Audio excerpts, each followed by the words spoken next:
안녕하십니까. 혼란한 정치 시사 이슈를 게스트와 진행자의 혼을 담아서 술술 풀어보는 송국근의 혼술타임.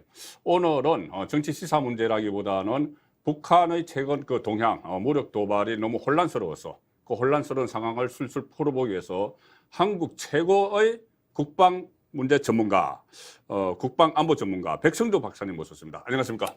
예, 안녕하십니까.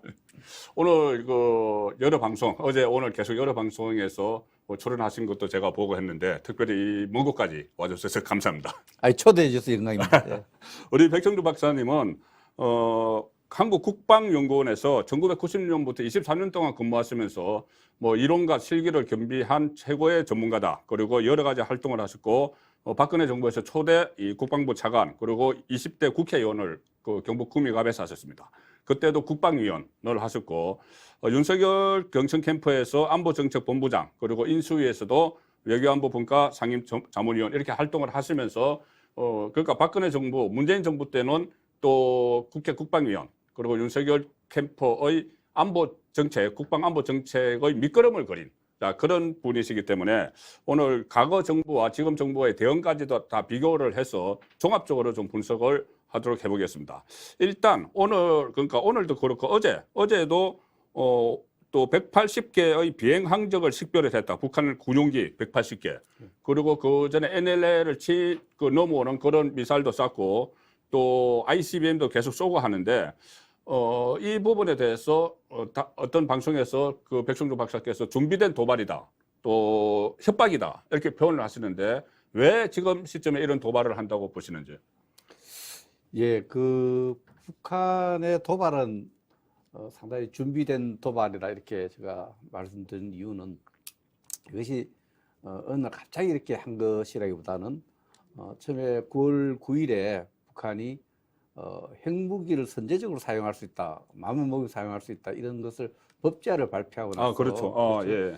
이제 그걸 믿고 이제 핵무기 법제화 도발이 굉장히 좀 대담해졌어요. 예. 이전에 우리가 정전협정 체결 이후에 북한이 미사일을 사용해서 예. 사실상의 우리의 영해라 볼 수 있죠. 물론 국제법이 정하는 12헬이 27km는 아니지만은 거기보다 조금 57km니까 좀 떨어져 있지만은 배타적 경제 수역을 기준으로 보면 우리 사실상 영해에 이렇게 우리 사실상 영해에 그 미사일을 사용해서 포격을 했어요. 탄작점을 했는데 이것도 또 울릉도를 겨냥해서 울릉도 날아가다 중간에 떨어졌는데 그렇죠.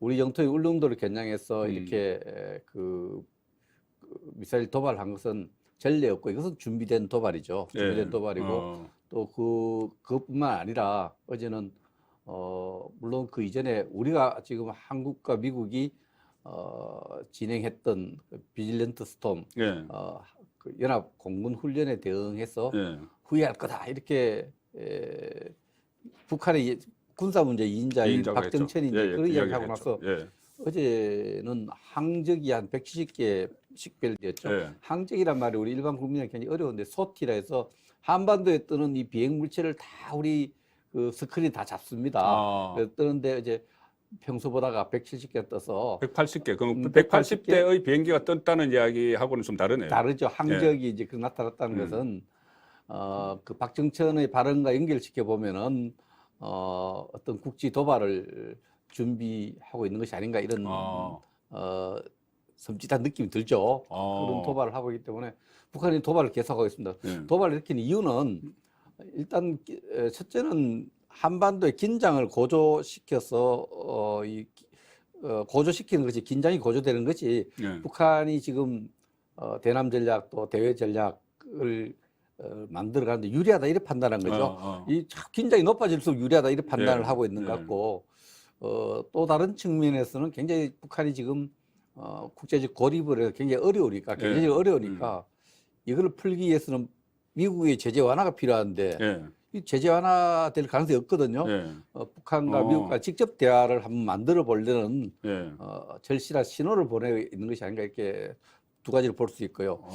우리나라의 국내 정치와 관련해서 보면은 지금 우리가 이태원 비극으로 인해서 굉장히 고통받고 있지 않습니까? 이 고통을 받고 있는데 일부에서는 고통을 외면하고 뭐 반인륜적인 도발이다. 근데 북한은 예. 원래 그런 집단이에요. 우리가 혼란스럽고 힘들 때 그때 도발하는 겁니다. 그 이태원 참사가 났을 때 비극이 생겼을 때 북한 도발이 가중되면 더 힘들겠다 생각했는데 실질적으로 이 도발을 통해서 우리 사회를 분열시킬 수 있다고 생각하고 있는 것 같아요. 예. 왜냐하면 도발을 자꾸 긴장이 고조되면은 국민들이 평화스러운 걸 좋아하지 않습니까? 예. 기본적으로 예. 긴장이 고조되면은 북한이 도발을 긴장을 고조시키는데 일부의 어떤 정치 세력하고 일부의 시민단체들이 좌파 시민단체들이 이거 윤석열 정부 들어서서 긴장이 고조됐다. 윤석열 정부의 책임을 전가할 수 있어요. 그런 측면에서 반정부 인식을 만들어내고 반정부 활동을 할 수 있는 구실을 줄 수 있기 때문에 북한은 미국에는 대화 메시지를 주고 또 핵무기 믿고 우리 쪽에 간을 보는 거죠. 간도 보고 또 국내 분열도 노리는 이러한 다목적의 그 긴장 고조 프로그램을 작동시키고 있다 이렇게 볼 수 있어요. 그러니까 그런 다목적이 있기 때문에 여러 가지 목적을 뭐 남한 사회에 대한 영향 또 미국을 협상장으로 끌어내는 그 목적 이런 여러 가지가 있기 때문에 그 보도에 따르면은 뭐 하루에 쏜 미사일이 뭐 7,500만 달러에 달해서 뭐 북한이 1년 중국에서 쌀 수입하는 것과 같아 이런 식으로 이 대량 뭐 투자를 막 하고 있는 거죠. 투입을 하고 있는 건데 그러면 최종 목적이 이 미국과의 직접 대화라고 보시는 건가요? 그러니까 김정은 위원장이 그때 그런 문건이 하나 나왔죠. 그때 문재인 정부 때도 문재인 대통령과는 우리 안 한다, 뺀다. 그때 트럼프만 하겠다 이런 건데 그러면 우리 그러니까 윤석열 정부에서 그 제시한 담대한 구상 이런 것은 전혀 그 생각이 없고 미국과 직접 대화를 원하고 있는 건가요? 그렇습니다. 그 말씀하시는데 문재인 대통령이 사실은 이 부분에 대해서는 굉장히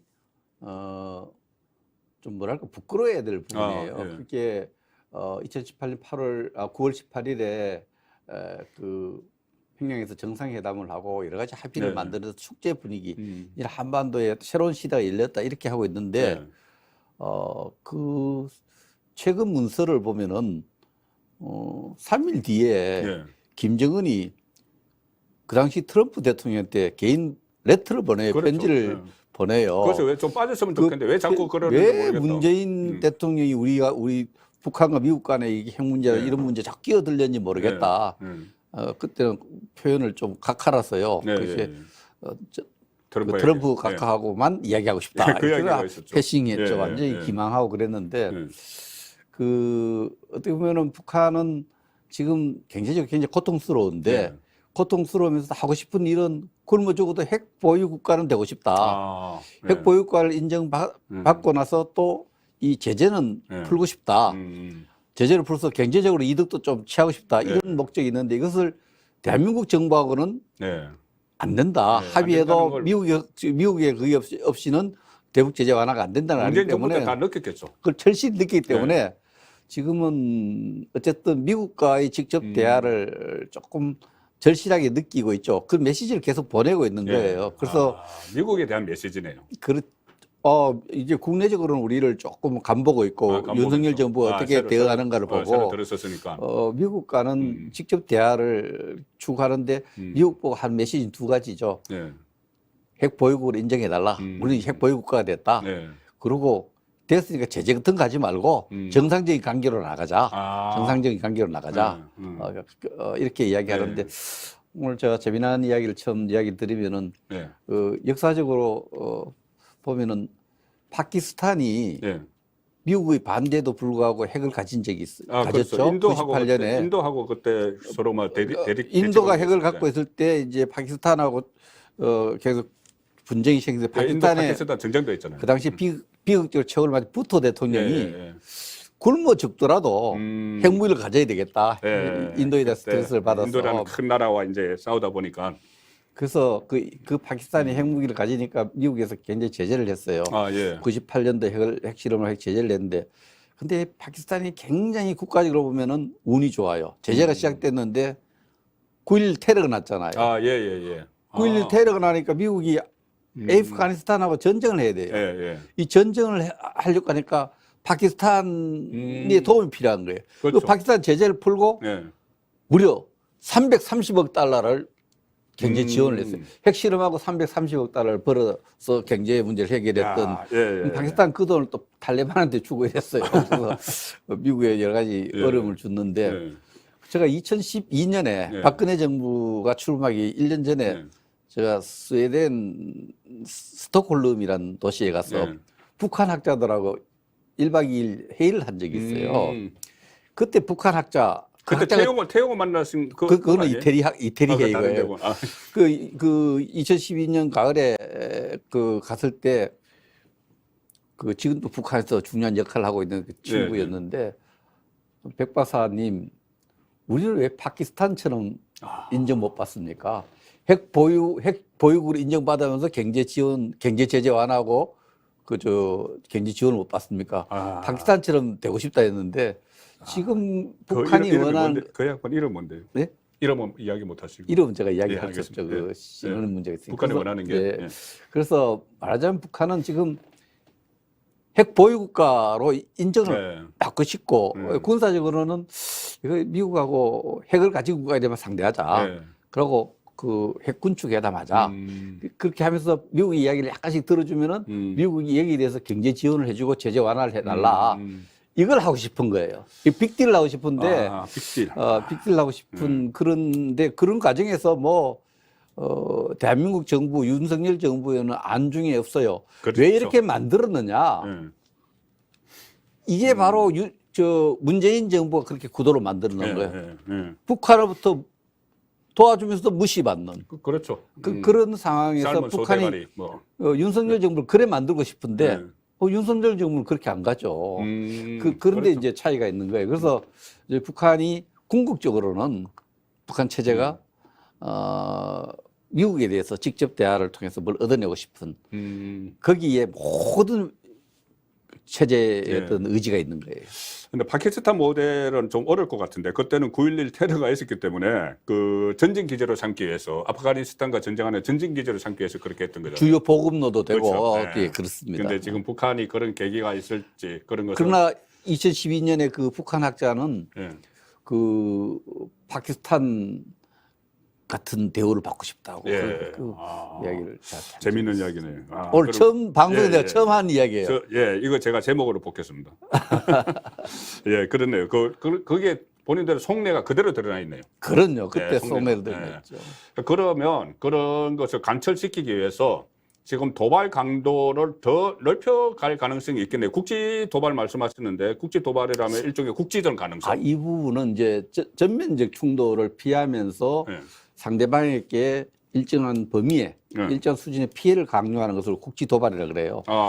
전형적인 게 연평도 포격이죠. 포격. 그게 2010년 11월 23일이죠. 날짜 기억 못 하시죠? 날짜는 기억 못 우리는 이쪽에 분장은 평생 하니까. 근데 그때도 북한이 연평도 포격 도발할 때도 우리가 호국 훈련이라는 게 있어요. 이제 훈련 이름이 많이 이제 한데 호국 훈련이라는 것은 한국과 미국이 우리 국군과 미군이 주한미군이 지상전에서 대규모 기동 훈련이에요.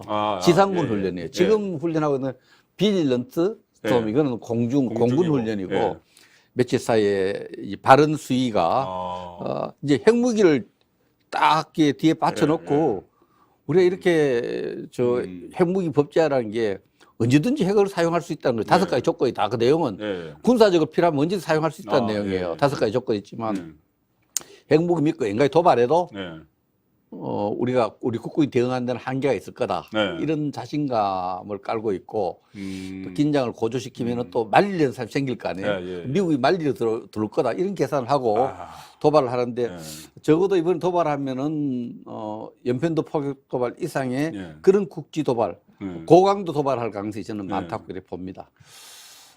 그러니까는 지금 국지 도발과 국지전은 다른 거죠. 국지전은 여기서 맞대응을 해야지 국지전이 되는 거고. 도발을 하면은 대응하면은 그게 이제 국지전이 되는데 그럴 가능성이 되겠죠. 있다. 거기 약간 시간적으로 도발이 좀 도발하고 대응하는 것이 반복되고 좀 지속되면 국지전이 되겠죠. 그것이 사이즈가 커지고 전면적으로 가면은 전면적이 되는 거죠.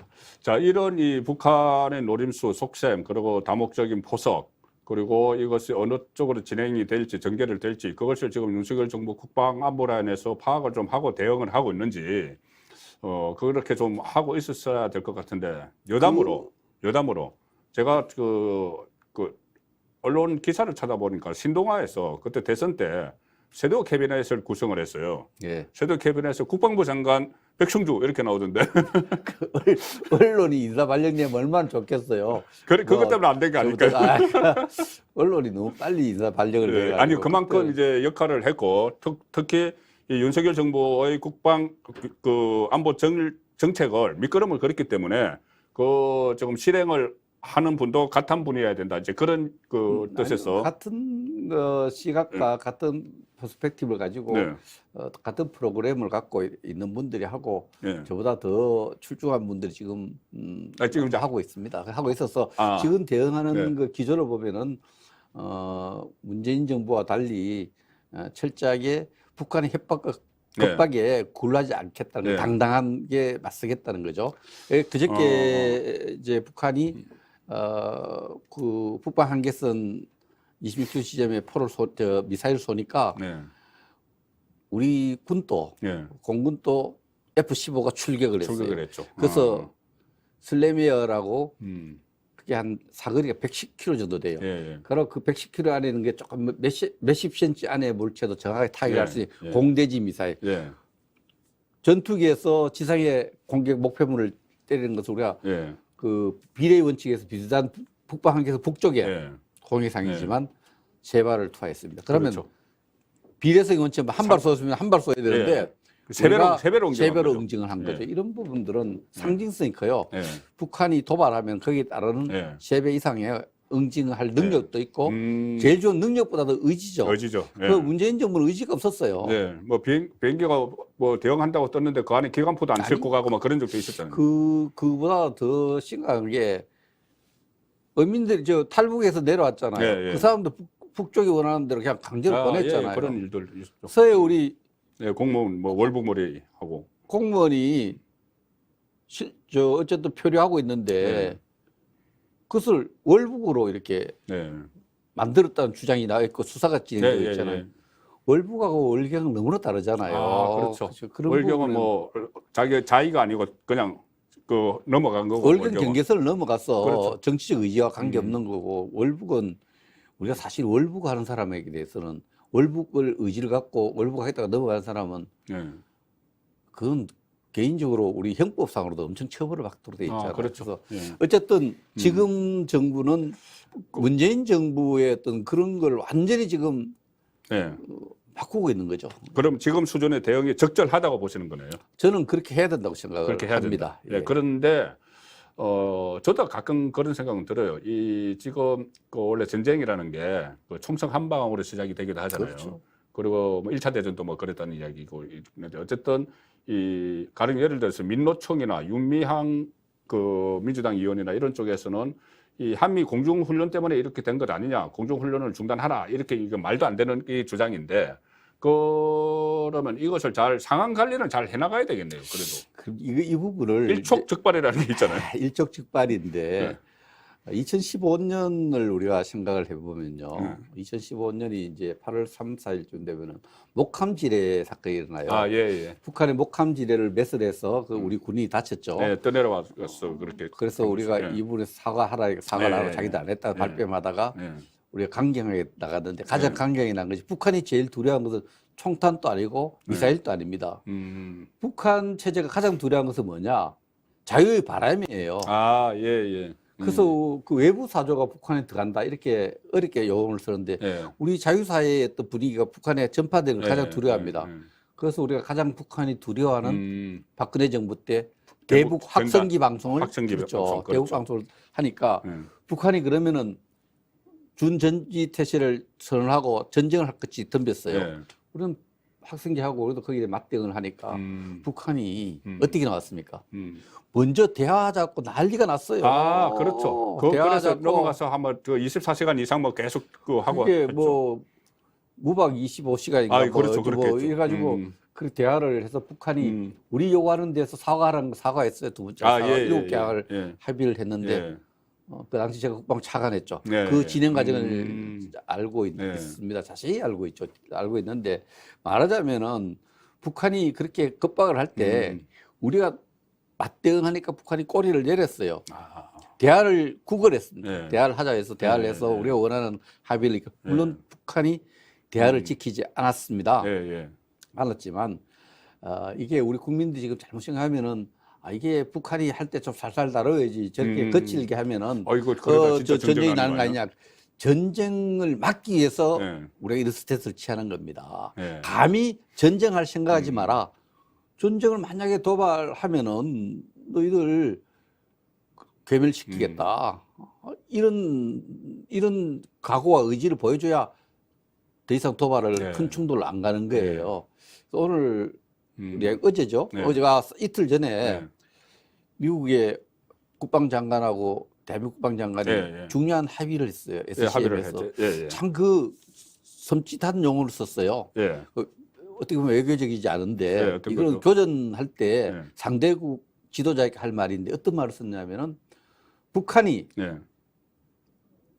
미국이나 동맹국 한국을 얘기해요. 네. 대한민국을 핵무기를 사용해서 공격하면은 핵무기를 사용하면은 the end of the regime 김정은 정권의 체제의 종말을 보게 종말을 될 것이다. 그렇죠. 체제의 종말을 만들겠다. 예, 예, 예. 미국과 한국은 그런 능력이 있다. 오스틴 국방장관이 했네. 그렇죠. 예. 오스틴 장관이 그것이 그 외교 문서 성격인 한미 연례 그 안보 회의에 그 공동성명에 담아져 있어요. 예, 예, 맞습니다. 예. 이런 부분이 그나마 미국과 대한민국이 전쟁을 하기 위해서는 아니죠. 예, 그렇죠. 핵무기를 사용할 생각도 하지 마라 예. 하면 너들 체제 종말이 갈 거다. 예. 이런 메시지 우리가 이렇게 강한 스탠스를 국민들이 잘 이해를 해야 돼요. 예.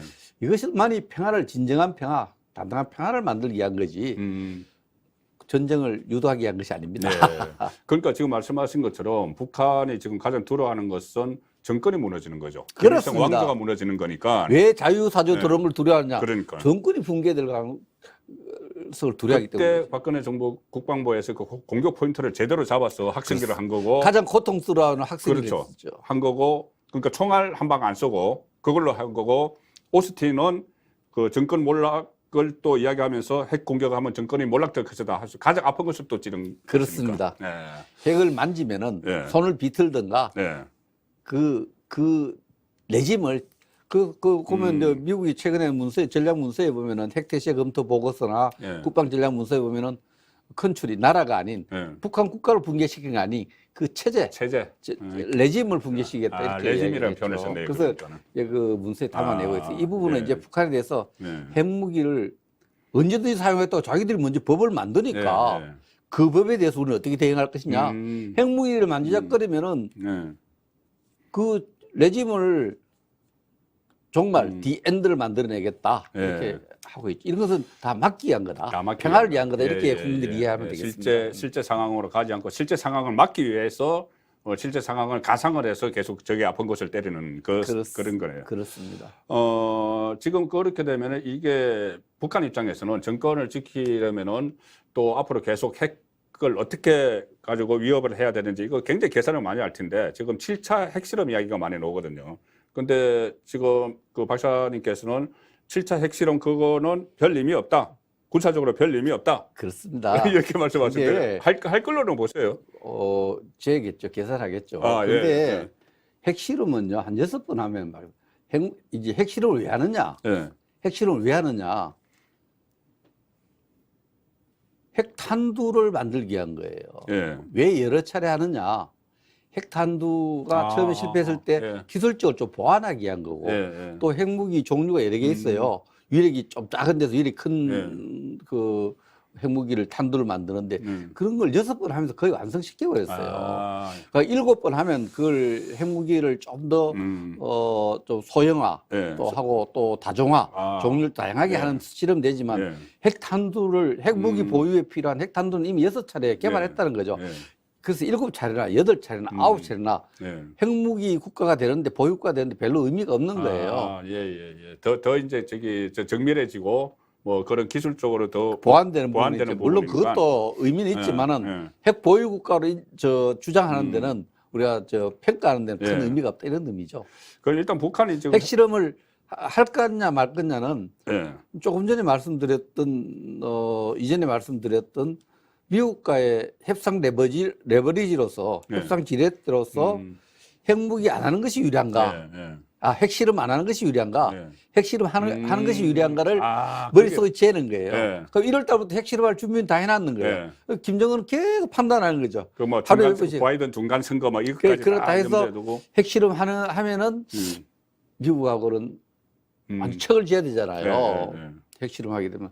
그럼 핵실험하면은 긴장이 고조되고 예. 또 달게 들 수 있는 부분이 있잖아요. 그래서 김정은은 핵실험하는 것이 북미 협상이 유리하냐?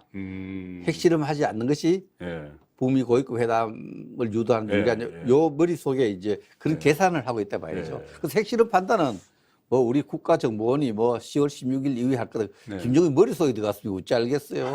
물리적 준비는 다 돼 있다는 걸 판단한 거고 언제든지 할 수 있어요. 네. 할 수 있는데 김정은의 그런 계산이 아직 끝나지 끝나지 않았다. 않았다. 그래서 아직 언제 할지 모른다. 바둑을 뜨면 할지 안 아직 할지. 어디에 놓을지 아직 계산 안 한 거죠. 착점을 안 하고 있는 거네요. 그렇죠. 들고 수일기만 계속 하고 수일기하고 돌을 예, 들고 있는 착점은 거죠. 안 하고 있는 그렇습니다. 상황인데. 그렇게 봐야죠. 자, 지금 그 핵 이야기 하면 계속 ICBM을 전제로 해서 미국과 북한 관계처럼 이야기를 하는데 북한이 핵을 가지면 우리가 머리에 이고 살아야 되잖아요. 그렇죠. 머리에 이고 살아야 되는데 그러면 우리도 뭔가 대응책을 마련해야 되는데 그래서 조금 전에 말씀하신 그 안보 협의회에서도 그 미국의 전략 자산을 필요할 때 적시에 조율된 방식으로 전개한다 뭐 이런 합의도 하고 했는데 지금 여러 가지 그 방안이 나오지 않습니까? 자체 핵 개발 아니면은 전술핵, 미군의 전술핵 재배치 또는 그 미군의 핵 추진 항공모함을 이 동해상에 띄워서 감시 체제 뭐 여러 가지 이야기가 나오는데 어떤 방향으로 이 일종의 핵 우산을 쓰는 건데 어떤 방향이 가장 좋다고 보십니까? 그 북한이 핵을 가진 거지 군사적 차원의 핵을 가진 거죠. 예. NPT 체제로는 5나라만 핵을 가진 걸 인정해줘요 외교적으로. 예, 그렇죠. 예, 예. 그래서 북한이 핵을 가지니까 우리 국민들이 와 이게 놀랍고 네. 공포스럽잖아요. 네. 핵무기라는 위력이 오늘 용산 이야기를 해서 조금 죄송합니다. 용산에 네. 미군들이 있고 미군 기지가 있잖아요. 네. 미국 CIA가 1998년에 용산에 핵 시뮬레이션을 해봤어요. 아, 이제 500m 상공에서 핵무기가 터졌을 때 가장 피해가 커요. 예. 그게 한 15킬로톤 되는 표준형 핵무기를 용산 상공 예, 예. 500m 상공에 떨어뜨렸을 예. 때 얼마나 많은 인명 피해가 올 건가를 재보니까 10km 반경 안에 생명이 우리 많은 사람이 다치게 되는데 예. 60, 엄청나네요. 그 당시 인구 유동성과 이렇게 봤을 때는 62만 명이 죽음에 이른다. 사망자가 62만, 사상자가 아니고. 그 이런 공포스러운 핵무기가 있으니까 우리 국민들 걱정할 거 아닙니까? 걱정하죠. 그래서 핵무기가 북한이 핵을 갖고 있으니까 우리 어떻게 대응할 것인가? 예. 우리도 핵 개발하자. 예. 또 미국 핵 전술 핵무기 갖다 놓자. 또 확장 억제 개념 속에 들어가는데 미국이 여러 가지 전략 자산들을 그 핵무기를 사용할 수 있는 전략 자산을 좀 상시적으로 갖다 놔야 좀 마음이 들겠다. 나토식도 뭐 핵 이건 좀 어렵습니다만은 이런 네 가지 정론을 가지고 공포의 균형을 만들자. 공포의 균형. 이 공포의 균형은 심리적인 공포감이라는 게 공포라는 게 심리적 용어잖아요. 내가 공포를 느낀다. 심리적 균형인데 상대방이 핵을 갖고 있으면 공포감을 우리가 핵을 가지면서 상대방에 공포를 주잖아요. 그 공포가 저도 대처하고 있는 국가끼리 저쪽도 공포감을 갖고 우리도 공포감을 가지면 공포의 균형을 이어서 핵무기를 사용하지 않는다는 게 그 핵과 관련된 전략에 대한 이론입니다. 이게 그 공포의 균형을 이뤄야 우리가 좀 발 뻗고 잘 수 있겠다, 편하겠다는 생각이 들어서 이 네 가지를 내놓는데 사실 독자 핵 개발은 뭐 그런 시장각도 있고 그렇게 많은 분들이 주장하지만은 우리가 생존 전략상으로 보면은 한미 동맹 강화해야 되잖아요. 한국과 미국의 동맹관계 강화돼야 된다는 주장을 그렇게 발전시켜 나가는데 핵을 가진다고 하면은 한국과 미국의 갈등이 생기잖아요. 그렇죠. 전면적 갈등이 생기죠. 그리고 우리나라 제재 받잖아요, 또. 박정희 씨 그렇기 때문에 경제 문제도 대의존도로 그 문제가 있어서 핵을 직접 개발하는 데는 기술적으로 큰 문제가 없는 것 같아요. 그러나 이게 그 한미 관계 또 생존 전략에 또 대외 경제 의존도 국가로서는 조금 부담이 되는 결정이 됐어요. 그 대통령이 신중할 수밖에 없고요. 전술 핵무기도 갖고 오면 뭐 처음에는 이미 60년 초부터 91년까지 우리가 한 미국 전술 핵무기 한국 우리 땅에 와 있은 적이 있기 때문에 뭐 NCND 모르겠다 갖다 놓을 수도 있고 그렇지만 이 전술 핵무기가 지금은 핵무기를 사용할 때는 미사일을 사용하잖아요. 폭격기를 사용하는데 괌에서 결심해서 오면은 2시간이면 옵니다. 그것도 잠수함이라든지 뭐 미국이 항공모함 같은 데서 투발하면 핵무기가 어디 있느냐는 우리 땅에 있으나 미국의 어떤 이런 전략 자산 속에 있는 거나 그렇게 차이가 없거든요. 그 중요한 건 핵무기 사용할 결심을 해야 되는데 그렇죠. 미국이 갖고 있는 핵무기 결심은 누가 하느냐? 미국 대통령마다 돼 있어요. 의논은 누가 하고 하느냐? 미국 국방부 장관과 합참의장 이 세 사람이서 결정을 하는 거예요. 그러면 미국과 전술 핵무기 반입 이런 것보다도 사실은 미국과 가깝게 지내야 돼. 지도자 간의 신뢰가 있어야 돼요. 그래서 의사결정에 있어서 우리가 한나일에서 북한이 핵무기를 사용할 임박하니까 우리 선제적으로 제압해야 된다. 이렇게 했을 때 그걸 받아들일 수 있는 메커니즘 이런 것이 필요하죠. 전술 핵무기보다는 핵무기를 우리 쪽에 가까이 갖다 놓은 것보다는 미국 대통령 마음을 우리 서울에 가까이 갖다 놓는 게 중요하다는 거예요. 중요한 말씀이네요. 그게 굉장히 중요하고 그래서 전술 핵무기 문제는 그런 식으로 좀 이해를 하면 될 것 같고요. 그래서 전략자산 전개는 오늘 그저께 한국과 미국의 그 국방장관 회담에서 상당 부분 합의했죠. 전략자산 상시 전개하는 문제에 대해서 합의를 했는데 그런 식으로 전개하는데 사실은 국내에서 핵무기를 만들자 또 전술핵무기 갖고 와라 이런 목소리들 때문에 미국이 정말 그 섬찟한 용어까지 써서 메시지를 만든 거예요. 그 전략적 메시지라 그러는데 SC라 그러는데 전략적 커뮤니케이션. 북한이 핵무기에 손대고 핵무기를 사용하려고 하면은 체제의 종말을 보게 될 것이다. 이게 다 우리가 그런 영향 속에 있는 거예요. 그래서 이 확장 억제가 지금으로서는 확장 억제를 중심으로 하고 그러나 조용히 또 미국이라고 다 믿을 수 있습니까? 그럼요. 유럽도 그걸 못 믿어서 프랑스는 독자적으로 핵무기를 만들고 핵을 했기 때문에 정의 우리가 핵이 필요할 때가 있으면은 국가가 결심했을 때 그 결심을 좀 앞당겨서 달성할 수 있는 리드 타임, 소요 시간, 핵무기를 결심해서 핵무기를 만들 수 있는 걸리는 시간을 좀 좁히는 그런 정책은 필요하다 이렇게 봅니다. 어쨌든 이 뭐 종합적으로 어쨌든 우리 국민 생명을 지키고 우리에게 국익이 되는 방향으로 그 전술 핵 배치라든가 이거 뭐 개발이라든가 아니면 전략 자산 전개 이 중에서 좀 선택을 해야 되는데 제가 여담으로 하나 말씀드리면 제가 80년대 초에 포병으로 근무를 했어요. 그런데 155mm인데 그때 우리가 핵투발 훈련이라는 걸 나갔어요. 가끔 가다가. 핵투발 훈련을 그때 그러니까 그 전술 핵이 배치가 돼 있었다는 이야기죠. 그러면 우리가 가서 참호도 파고 딱 저 대포 방열해 놓고 있으면 조금 있다가 미군들이 찝차를 차고 쫙 들어와요. 그럼 우리는 뒤로 빠져요. 뒤로 빠지고 그 해놓은 걸 미군들이 다 점검을 하고 하는 거예요. 그러니까 결국 그거 미군 거예요. 그 우리나라 거 아니고. 그러면은 그것을 그 미군이 뭐 한반도에 가지고 있으나 뭐 괌에 가지고 있으나 그것을 쓰는 사람, 그러니까 미국 대통령의 마음을 사야지 그걸 꼭 한국에 갖다 놔야 되느냐 아마 그런 말씀입니다. 한국이 창고에 갖다 놔도 미국 대통령이 승인하고 결심하지 않으면 사용하지 못하는 문제. 그렇죠. 그런 문제인데 오늘 굉장히 중요한 말씀하시는데 군 생활에 핵투발 훈련하는 부대에서 포병 훈련했다는데 155mm. 방송 나가도 돼요? 그거 뭐 지금 다 철수했잖아요. 철수했죠. 철수했는데 핵무기 본 적 없죠? 본 적은 없죠. 그러니까 우리가 다 해놓으면 미군이 와가지고 다 점검하고 한다니까요. 핵무기 볼 수 있는데 딱 한 군데 있어요. 어떤? 북경에 가면은 베이징에 가면은 베이징이 지하에 견학구가 있는데 그 지하에 군사 박물관을 만들어놨어요. 박물관 가면 정말 핵무기 실제 모형을 이렇게 딱 볼 수 있어요. 그렇구나. 영화에서 그 뭐 핵무기 이런 거 하고 사진으로 볼 수 있거든요. 그런데 실제로 이렇게 볼 수 있는 모형을 볼 수 있습니다. 알겠습니다. 오늘 이 상당히 이 어떤 우리가 전략적으로 이 문제에 접근해야 될 북한의 핵 그 미사일 도발에 전략적으로 접근해야 될 말씀을 많이 쭉 종합을 해줬었는데 외교안보 문제는 이 하나만 더 여쭤볼게요. 지금 이것이 정치적으로 막 이용이 되거든요. 특히 이번에 이재명 대표가 뭐 한미일 그 일본이 끼어든 데 대해서 우길기 이야기를 나오고 과거에 뭐 죽창가처럼 막 그렇게 나왔는데 일본이 그 이 삼각 그러니까 한미일 3개국이 공동으로 그 전선을 형성할 필요가 있는 건가요? 과거는 다 접어두고 지금 해야 되는 건가요? 안보 이슈에는 초당적이어야 되고 정파삼이 없어야 되는데 네. 모든 국가의 안보가 주요 정치 이슈입니다. 아, 예, 예. 그 아프간 전쟁을 계속할 것이냐 중단할 것이냐, 월남전을 계속할 것이냐 중단할 것이냐, 뭐 주요 정당 간에 그런 대외 정치의 차이가 있을 수 있죠. 그러나 지금 그 한미일 안보 동맹하고 한미일 안보 협력은 좀 다릅니다. 얼라이언스 동맹 개념은 공통의 적이 하나 설정되어 있는 거죠. 한미 동맹은 적이 공통의 적이 그 휴전 상태, 교전 상태 북한이죠. 그렇죠. 그래서 한미일 간에는 지금 저 얼라이언스 개념이 아니고요. 동맹 개념이 아니고 공통의 적을 둔 개념이 안보 협력 개념이죠.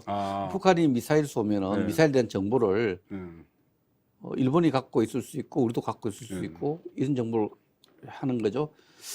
88 올림픽 놔두고 그 북한의 그 대한항공기 격추 사건 아시죠? 아, 예, 예. 기억납니까? 예. 또 소련이 그 LA 올림픽 앞두고 예. 또 우리 대한항공 격추한 사건 그렇죠. 아시죠? 그때 중요한 정보들을 우리가 일본한테 얻었어요. 아. 일본이 그 예. 그 그때 마이오미 예, 사건하고 예, 소련이 블라디보스토크 쪽에서. 소련이 그 전투기와 소련 군사 기지와 교신하는 내용들 그 대한항공이 요격할 때 그 일본이 그걸 잡아서 소련이 처음에 안 쏟다 그랬잖아요. 그렇죠. 잡아내는 거. 맞아요. 그래서 나중에 그 정보 협력이란 부분은 필요하고 제가 그래서 한국과 미국, 일본의 그 군사 정보 교류 협정을 제가 일본 차관, 미국의 부장관, 제가 서명 당사자입니다. 정보 교류 협정 서명도 한 적이 있고 안보 협력이 필요하죠. 지금 비질런트 스톰이라는 이 한국과 미국의 공군 훈련을 하는데 거기에 전개되는 미군의 전투기는 일본에 있는 미군 기지에서 발진을 오키나와에서 거기다 오키나와 다른 기지입니다. 다른 기지가 있나요? 기지가 많죠. 근데 지금 그 유엔 사령부가 한국 전쟁 때 만들어졌는데 그 후반 기지들이 일본에 있습니다. 그 한반도 유사시에 미군과의 한미 동맹이 작동해야 되잖아요. 한미 동맹이 작동하는 가운데 그 다른 국제적 협력, 일본과의 정보 협력 이런 부분들은 전쟁의 승리를 하는 게 목표잖아요. 이겨야 되잖아요. 그럴 때 정보 협력 부분이나 또 여러 가지 안보적으로 협력해야 될 부분이 있기 때문에 지금 북한 핵에 대비하기 위해서 한국과 미국, 일본이 협력하는 것을 가지고 친일 국방이라 하는 것은 잘못된 거죠. 그 정말 그 안보 현실에 알고도 일부러 그렇게 정치 목적이 이슈로 하는 건지 어쨌든 한국과 미국, 일본의 그 안보 협력은 역사적 트라우마를 넘어서 미래지향적으로 협력해야 될 요소가 많고 그렇습니다. 자, 안보 문제이기도 하고 정치 문제이기도 한데 지금 그 문재인 정부 때는 그 친북한 정책, 그 유화 정책으로 여러 가지 일들이 있었는데 지금 검찰에서 수사를 하고 있는 게 두 개가 있죠. 강제 북송 그리고 그 탈북, 그러니까 월북몰이 이건데 그런 문제를 포함해서 문재인 정부 때 있었던 그 남북 관계에서 있었던 사안들 이런 것들을 다 지금 검찰에서 규명을 하고 해야 될 필요가 있다고 보시는가요? 그렇습니다. 이전 정부가 안보적으로 약속한 부분을 정통성을 가진 그 다음 승계한 정부가 기본적으로 지키는 게 옳죠. 그러나 문재인 정부가 그런 금도를 깨었죠. 한국과 일본 간의 합의에 대해서 문재인 정부가 지소미아 같은 거, 위안부 합의 같은 경우도 그 파기에 준하는 조치를 취해서 외교적인 굉장히 어떤 한일 관계를 악화시킨 부분이 있죠. 여기다 역사적 평가는 달라질 수 있죠. 그러나 그런 면에서는 저는 그 합의한 내용은 상대가 지키면은 우리 정부 정통성 있는 정부도 지켜 나가야 된다는 생각을 하는데 이 문제하고 지금 북한 주민의 강제 북송 문제에 대한 수사 문제하고 북한 어민을 우리 서해 어민을 공무원을 생명을 지키지 못한 월북으로 이렇게 월북몰이라 표현을 쓰는데 월북을 한 것에 대해서는 저는 두 가지 문제에 대해서는 이거는 남북 간 합의하고 전혀 관계없어요. 문재인 정부가 의도적으로 판단을 잘못했건 결과적으로 보면은 대한민국의 정체성을 훼손한 사건입니다. 형법을 위반했고 헌법을 위배한 거예요. 그렇죠. 그러면 북한 주민이 헌법상 우리 국민으로 돼 있지 않습니까? 네. 기술 의사를 밝혀서는 대한민국 국민이에요. 대한민국 사법의 보호를 받아야 되는데 눈을 가리고 손을 묶어서 네. 북한 쪽으로 보낸 것은 발부동을 치는 헌법의 사람은. 위반이고요. 아, 예. 또 그 과정에서 기술 의사가 있었다 했는데 국민이 보니까 동영상을 보니까 네. 안 갈렸고 발버둥 틀어서 주잖아요. 자해도 이 부분에 대해서는 그 결정하고 집행한 사람들에 네. 대해서는 사법조사에 대해 진실을 밝히고 그에 대해 응당한 책임을 져야 되고요. 네. 그리고 서해어민 월북 머리. 월북 이 사건도 뭐 진실을 규명 중에 있습니다만은 저는 이 사건과 그 형을 만난 적이 있어요. 아, 이대진 이대진 씨. 씨를 네. 제가 만나서 얘기도 많이 네. 들어보고 조사도 많이 제 나름대로 해봤는데요. 네. 오늘 뭐 방송에 나서 또 재미난 이야기를 하나 드리면은 예. 그 지금 월북 판단의 가장 큰 근거를 그때는 구명조끼를 구명조끼와 슬리퍼죠. 예. 그 구명조끼가 지금 감사원 감사 결과 그대로 있죠. 그 배 안에. 그 구명조끼 없어진 게 감사원 없죠. 감사 결과가 어떻게 됐냐면은 중국 거라 했잖아요. 예, 여기는 없어진 게 없고 그때 한자가 그때 제가 쓰였다. 이렇게 그때 조사를 하면서 그때 그 글로도 기고해서 예. 정기적으로 칼럼 쓰는 글을 네. 기고했는데 구명조끼를 전수조사를 한 번 한 것이 아니라 여러 차례예요. 그때. 두 번째 조사해도 그게 네. 전체가 있었는데 세 번째 조사부터 예. 한 개 없어졌다는 걸로 그 결론이 아니 바뀌어요. 그 몇 개 세는데 세는데 몇 개 되지도 않은데 그걸 세 번이나 조사해서 세 번째는 하나 없어졌다. 예, 그래가지고 그걸 또 조사한 걸 대위로 항구하라고 해갖고 거기에 문제가 있다 생각해요. 예. 그래서 이 문제에 대해서 예. 그 구명조끼 나중에 하니까 이게 또 얼버무리 갖고 처음에 원래 몇 개 쓴지 모르겠다 네. 이렇게 얼버무리는데 이런 부분은 그렇습니다. 제가 그 당시에 군의 실무 장교든 고급 장교든 예. 국방부 장관이든 소신 있는 모습을 보였어야 되지 않느냐. 소신 있는 모습은 예. 월북이 아니라고 판단되면 월북이 아니라고 해야죠. 그러고 예. 그 구명조끼 부분 같은 경우에는 그거 다 판단할 수 있는 문제잖아요. 네. 진실이 아닌 걸. 그래서 거기에 대한 자기 행위에 대한 처벌을 감당해야 되지 않겠느냐. 네. 첫째는 진실 조사겠죠. 지금 뭐 그 검찰 수사가 진행 중이니까. 예. 그러나 이 강제 북송 사건과 서해 공무원 피격 사건은 예. 대한민국의 정체성을 지키는 수사지 남북 관계의 어떤 그런 거하고 전혀 관계 없어요. 예. 그런 부분은 구별해서 우리가 인식해야 되고 예. 기본적으로 뭐 좋든 우리 역대 정부가 했던 이 대북 정책의 경험과 경륜이 다 누적돼 있는 거 아닙니까? 잘든 못했든 현재의 어떤 안보를 끌어가는 분들도 앞에 경험한 사람들의 경험을 경륜과 이런 부분들을 잘 이렇게 지사 선택해서 예. 활용해야 될 필요가 있다 생각을 예. 합니다.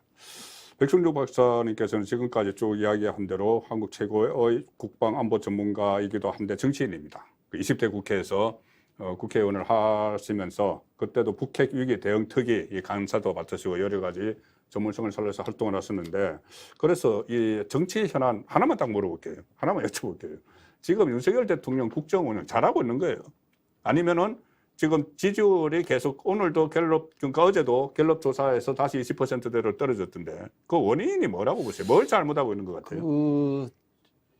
저는 여론조사 결과를 과학과 진실로 받아들여야 된다고 생각합니다. 그래야 된다고 생각하십니까? 그것이 국정 운영의 지표가 되는 거죠. 예.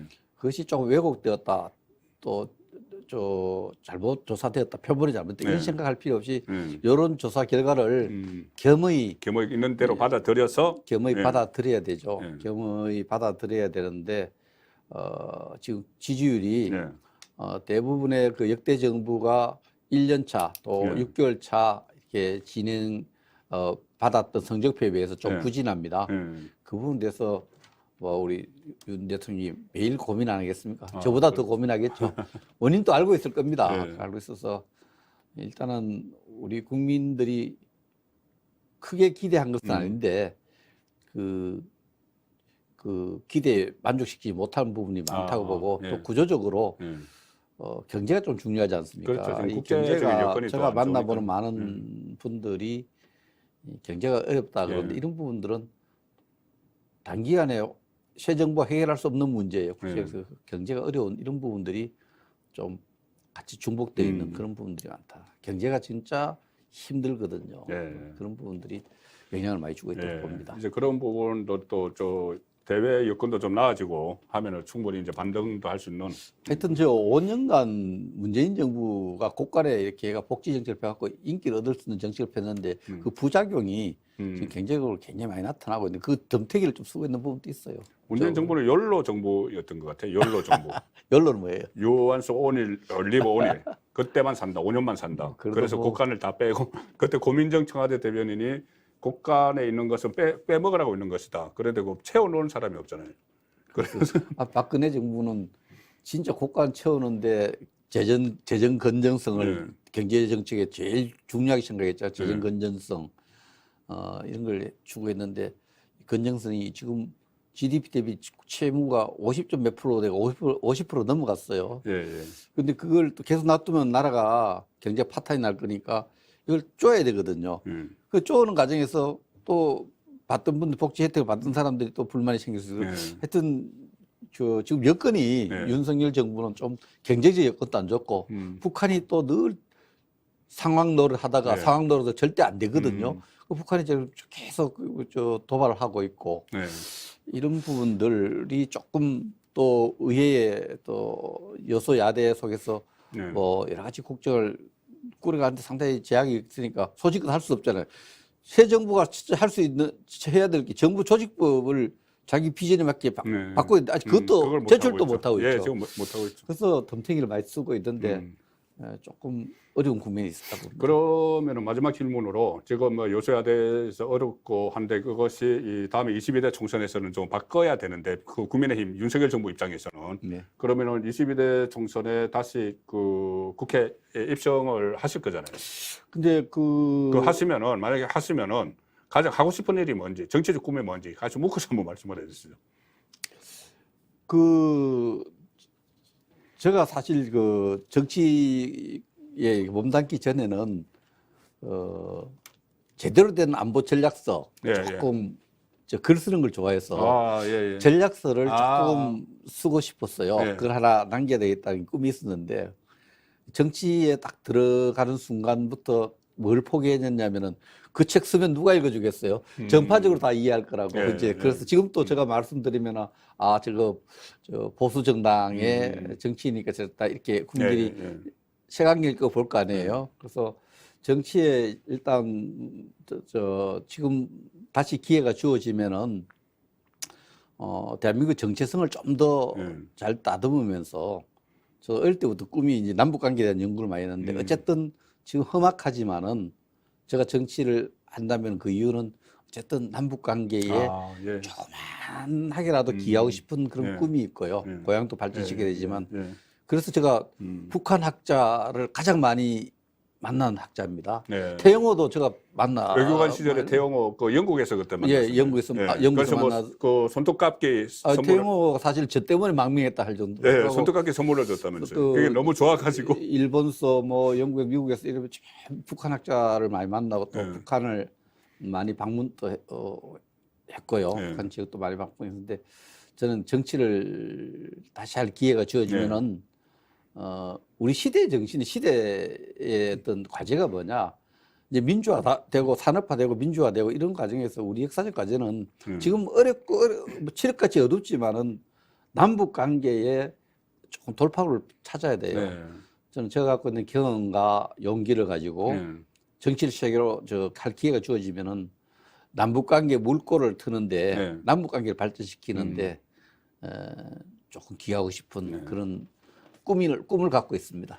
큰 기여를 하실 수 있을 것 같아요. 조금은 기여라고 말씀을 하셨지만 큰 기여를 하실 수 있을 것 같고 오늘 이 종합적으로 지금 북한이 도발을 해서 국민들이 상당히 불안하고 뭐 정말 이거 실제로 전쟁 나는 것 아닌가 여기에 대해 또 전쟁이냐 평화냐 또 이런 프레임도 또 민주당에서 슬슬 걸기 시작을 하고 있는 이 상황이에요. 선거가 다 오면은 전쟁이냐 평화냐 이거 저번에도 한번 그런 식으로 해서 연평도 포격 직후에 그 민주당이 모든 걸 단순화시켜서 모든 대학교 화장실까지 해서 전쟁이냐 평화냐 그렇게 해서 선거에서 재미를 봤죠. 그랬기 때문에 어쨌든 그 부분에 대해서 또 불안해하는 분들도 있고 한데 오늘 우리 그 이론과 실무를 겸비한 대한민국 최고의 국방안보 전문가 백성조 박사께서 아주 핵심을 짚어서 말씀을 해주셨고 특히 저는 확 와닿는 것이 이 북한이 왜 이러냐 도대체 왜 이래 파키스탄 모델이다. 이 부분에 대해서 네, 파키스탄 모델 이 부분에 대해서 확실한 이해가 되는 것 같습니다. 자 오늘 나와주셔서 감사드리면서 앞으로 남북 관계를 개선하는데 더 크게 엄청나게 크게 기여하시기를 바라겠습니다. 한국 최고의 국방안보 전문가 백성조 박사님이었습니다. 감사합니다. 예, 감사합니다.